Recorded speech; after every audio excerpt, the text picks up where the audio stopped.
Hey guys, so today we will give you a very detailed itinerary, coming from Kolkata in India to, Bali here.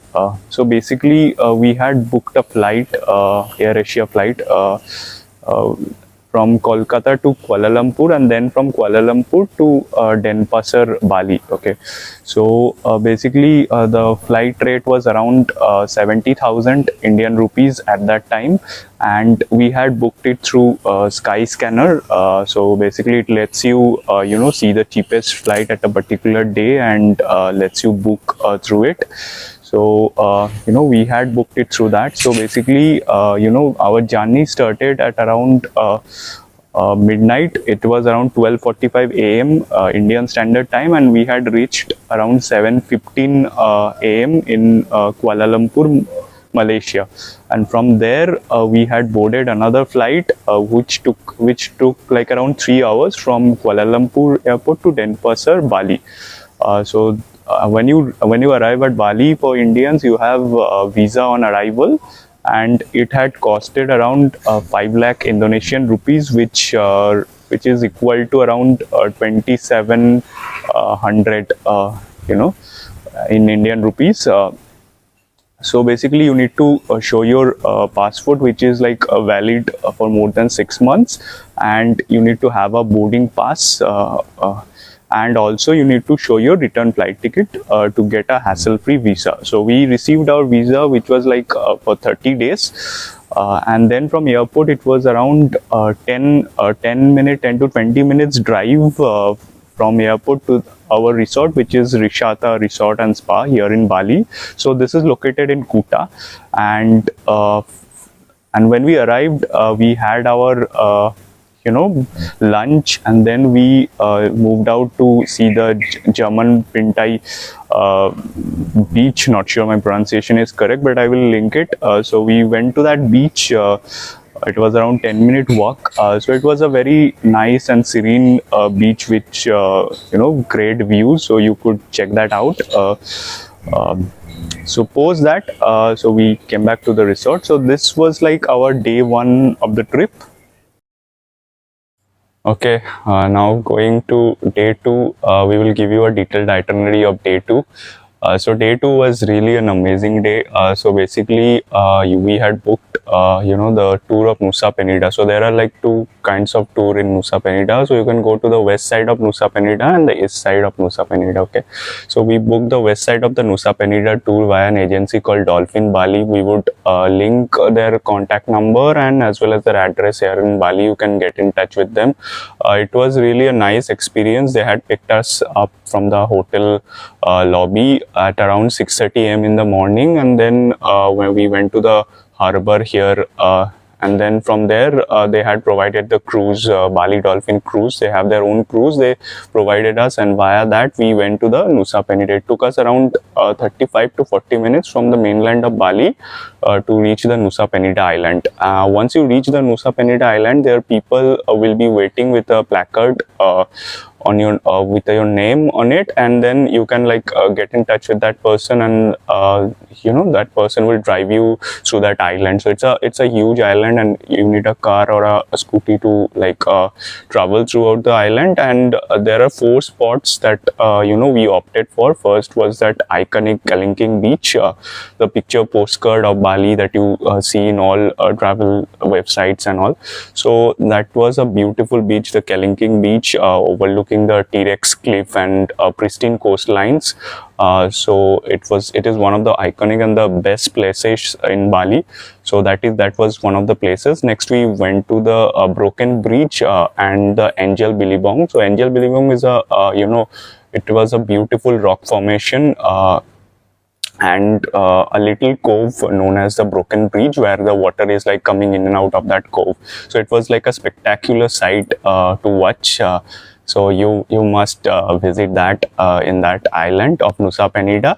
And then we went to the Angel Beach, which was like a pristine beach in Nusa Penida. So a special suggestion, like if you have like another day in here in Nusa Penida, you can like make an overnight stay here, and then you can visit the eastern side of Nusa Penida, where you have diamond beaches and again that tree house that you see in Instagrams, and also all these beaches to a beach, the diamond beach, so you can visit in the eastern part of the Nusa Penida. So that, and we came back like around 4:30 in the evening, and then the Bali Dolphin Agency, they drove us back to the hotel at Rishata. So overall it was a very beautiful experience. I would say you could see the iconic Kelingking beach, the T-Rex cliff. It's one of the most picture postcard destinations of Bali. And yeah, that was like our day 2 here in Bali. Okay, so now we will see the day 3 or itinerary of our trip. So day 3, basically we visited the monkey forest, which was again one of the iconic locations here in Bali. So it is a very important place here in Bali, where it has a very spiritual, educational, economical, and conservation approach that is being followed here in Bali in the monkey forest. So in the monkey forest, you can see around 700 odd monkeys are there, with 186 species of trees you can find here. The ticket price was around 80,000 Indonesian rupee here for the monkey forest. Then we went ahead to visit the Kintamani Highland, where you can see a breathtaking views of Mount Batur. So it is one of the again iconic locations here in Bali. It was one of the most memorable views of top from there. You can see the Mount Batur. It's surely one of the must place visited in Bali. Then we moved to the Puri Ubud, which was like a very artistically traditional building. You can find it like traditional Bali buildings out there. And also you can visit the Seluk village, which was like famous for goldsmith and silversmith. And also you can visit the Mas village, where you can see the wood carving and all. So this was one of the itinerary of the day 3 here in Bali. So now we'll talk about the day 4 here in Bali. So we had visited the iconic Lempiang temple, as you know it, the gateway of heaven, and it was such an incredible sight. However, it took us around 2 to 3 hours to reach from Kuta to Lempiang temple. The ticket price was around 55,000 Indonesian rupee, and you have to take a shuttle. So the car generally drops you into an area. From there you have to take a shuttle to the the temple. So basically that had costed around 22,500 Indonesian rupee. And they also make you wear a shalong, which is a very traditional Bali dress. So to visit the temple you have to wear that shalong, and also they ask you like whether you're on your period. So after that you went to the temple, and then you can find the architecture temple of Bali with the architecture that is in it. And then they have a kind of a photo session that is going on. You have to like wait for hours basically for that one photo in the gateway of heaven. So there are sitting areas where you can sit in, but like again it will take around 3 to 4 hours again to take a single photo in that iconic location of Lempiang temple, the gateway of heaven. Although it offers like a tremendous view from up there, and you can visit some nearby places also overshed nearby the Lempiang temple.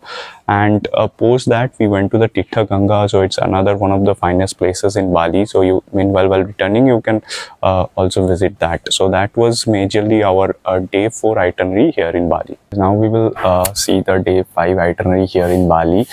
And we went to the Tanha Lot temple. So again it took us around 2.5 hours drive from here in Kota, and it is one of the most finest piece of architecture. The Tanha Lot meaning the land in the sea.